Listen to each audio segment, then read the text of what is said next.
Ok, abbiamo una Olivetti Lettera 22, una macchina iconica perché è stata utilizzata dai più grandi giornalisti e scrittori tipo Indro Montanelli e persone del suo calibro. La macchina ha subito un po' i segni del tempo perché nella verniciatura è un po' rovinata. Però cosa abbiamo fatto? Abbiamo provveduto a sistemare tutte le funzionalità della macchina. È stata ripulita e adesso sì, presenta i segni del tempo, però è perfettamente funzionale. Qua ci sono i suoi reggifoglio, la macchina dal numero di serie verificato è del 1960, è un Olivetti Lettera 22 seconda serie, perché nella prima serie i tasti erano rotondi e di colore nero, qua tendono un po' al grigio scuro e sono quadrati.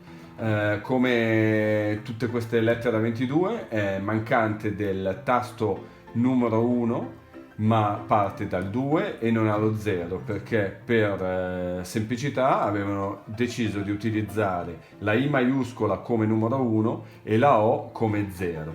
Quindi facciamo ora una prova. Qua ci sono i tabulatori che vengono impostati, questo sblocca il carrello, con il tasto rosso si fa una funzione simile, questo qui è l'interlinea, qua si alza per mettere il foglio, quindi si procede all'inserimento del foglio.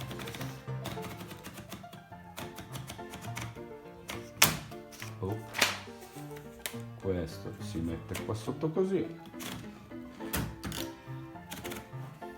e qua si procede.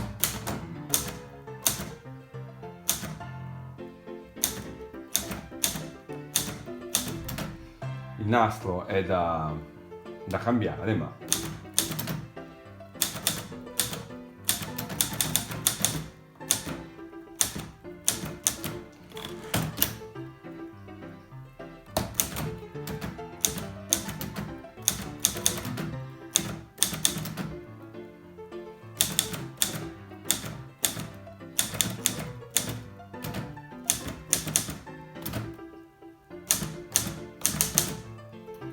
ok.